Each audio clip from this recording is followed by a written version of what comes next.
years ago, the gates of Khansaar opened and Indian cinema witnessed a violent, dark and epic brotherhood like never before. From the plastic knife scene to interval bang that shook the theatres, Salaar Part 1, Ceasefire, wasn't just a movie, it was an emotion for the fans. Today, as we celebrate 2 years of Deva and Varadha, the question isn't about how big the first part was, it's about how much bloodier Part 2 is going to be. Let's discuss all these things. Welcome to Theory Thammudu.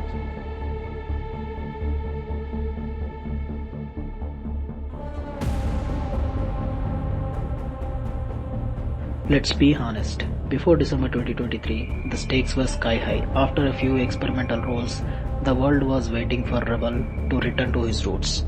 Did he return with a vengeance? Salaar didn't just open, it exploded, shattering records on day one. It proved that the combination of Prabhas' screen presence and Prashanth Neel's vision was a match made in cinematic heaven. It wasn't just a movie, it was a box office hurricane. But the success wasn't just about the numbers, it was about the soul of the film. The brotherhood, the chemistry between Deva and Varadha was the backbone of the film. Prithviraj Sukumaran brought a sophisticated intensity that perfectly balanced Prabhas' raw silent power. And then there is the world building. Prashanth Neel created Khansaar, a place that felt like a character of its own. It's dark, it's gritty, and it's governed by laws that make your skin crawl. This wasn't just another action movie, it was a dark epic that felt like Indian version of Game of Thrones. We can't talk about the impact without mentioning Ravi Basroor's BGM. Every time the Salaar roar hit the speakers, the theatres turned into stadiums. That sound design didn't just accompany the scenes, it elevated the adrenaline of every single fan in the seat. 2 years later, the impact hasn't faded.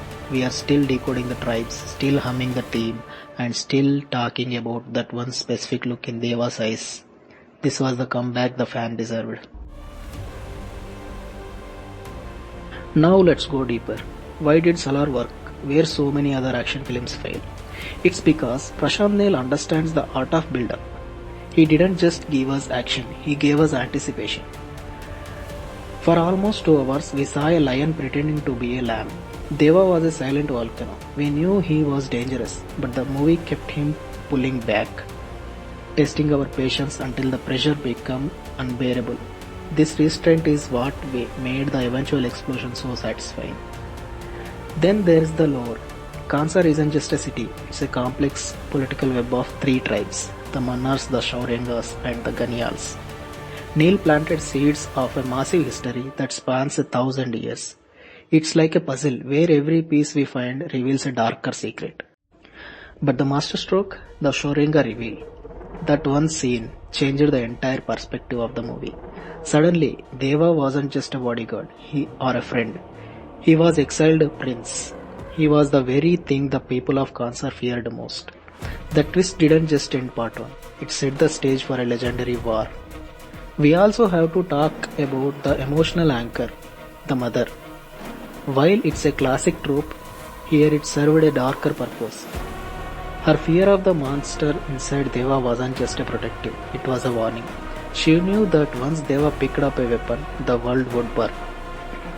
This layers upon layers storytelling is what makes Salaar a theorist's dream. Every rewatch gives you a new detail, a hidden look, a symbolic weapon, or a line of dialogue that hints at the bloodbath coming in Shouryanga Parvam.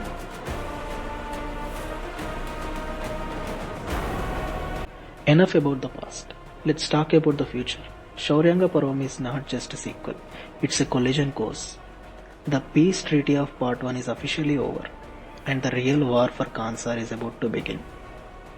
The biggest theory everyone is talking about, the brotherhood. How do Deva and Varadha go from being the shadow and the prince to the greatest enemies?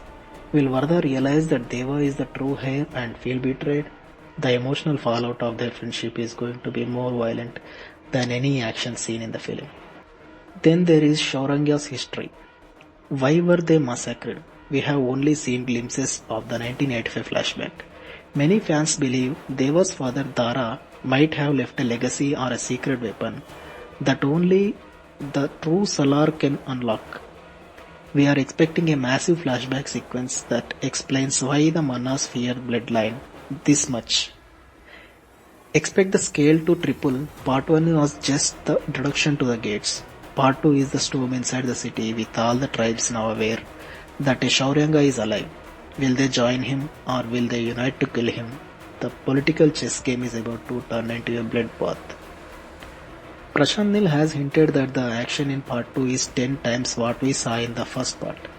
If Katarama fight was just a sample, imagine what happens when Deva officially claims his throne. The wait for the trailer is becoming unbearable, but good things and violent things take time. 2 years of Salaar, and the hype is still as fresh as day one. This movie reminded us why we love the big screen experience. It's loud, it's dark, and it's legendary. But I want to hear from you. What's your wildest theory for Shouryanga Parvam? Do you think Deva and Varadha will ever reunite? Or is this the end of their brotherhood? Drop your theories in the comments below. If you enjoyed this breakdown and anniversary special, smash that like button and subscribe for more videos like this. And the reign of Shouryanga has just begun. Thanks for watching and I will see you in the next one. Bye bye.